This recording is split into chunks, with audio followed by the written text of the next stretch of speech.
નાસિરનગર demolition વિવાદ પર સુરત મહાનગરપાલિકાની મોટી સ્પષ્ટતા, કાયદેસરની કાર્યવાહી કરવામાં આવી. એડિશનલ સિટી એન્જિનિયર આશિષ નાયકે જણાવ્યું કે નાસિરનગરમાં કરાયેલી રોડ ખુલ્લો કરવાની અને ડિમાર્કેશનની કામગીરી સંપૂર્ણપણે નિયમ અનુસાર અને કાયદેસરની હતી.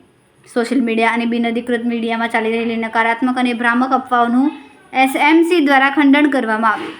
મ્યુનિસિપલ કમિશનર દ્વારા આ સમગ્ર ઘટનાની તટસ્થ અને નિષ્પક્ષ તપાસ માટે એક ખાસ તપાસ સમિતિની રચના કરવામાં આવી.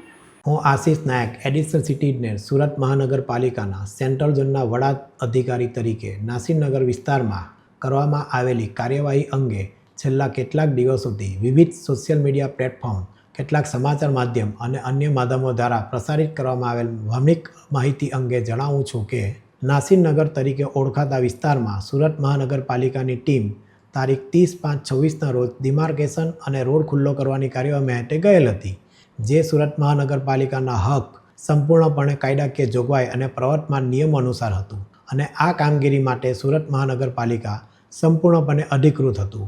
જે કાર્યવાહી દરમિયાન સામાન્ય સુલેહ અને શાંતિ જળવાઈ રહે તે માટે પોલીસ વિભાગને રૂટીન જાણ કરીને જરૂરી સહયોગ પણ પ્રાપ્ત કરવામાં આવ્યો હતો.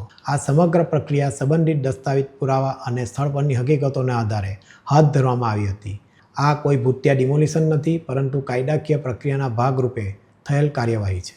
આ કામગીરી દરમિયાન થયેલી ઘટનાને લઈને માનનીય મ્યુનિસિપલ કમિશનર દ્વારા એક તપાસ સમિતિની રચના કરવામાં આવી છે. ડિમોલિશન સંબંધિત તમામ મુદ્દાઓ અંગે નિષ્પક્ષ તપાસ ચાલી રહી છે. આ તપાસ પ્રક્રિયાને સંપૂર્ણ સહયોગ અમે આપી રહ્યા છે. તેમ છતાં દુર્ભાગ્યવશ કેટલાક કહેવાતા આગેવાનોએ આ મુદ્દાનો દુરુપયોગ પોતાના અંગત સ્વાર્થ અને રાજકીય લાભ માટે કરી રહ્યા હોય તેવું જણાઈ રહ્યું છે.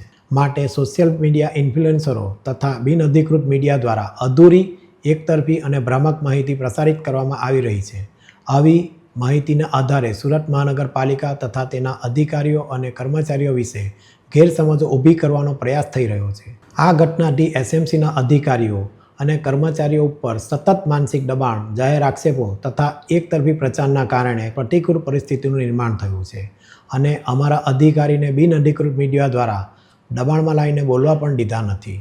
આ પરિસ્થિતિના કારણે અમારા કર્મચારીઓ ભારે માનસિક તણાવનો સામનો કરવો પડ્યો છે અને તેઓ આરોગ્યલક્ષી કારણોસર રજા મૂકવા મજબૂર બન્યા છે. અમે તમામ નાગરિકો, મીડિયા પ્રતિનિધિઓ અને સંબંધિત પક્ષોને વિનંતી કરીએ છીએ કે તેઓ કોઈપણ પ્રકારની અપ્રામાણિક અથવા ભ્રામક માહિતી પર વિશ્વાસ ન કરે અને તપાસ સમિતિના સત્તાવાર તારણોની રાહ જુએ.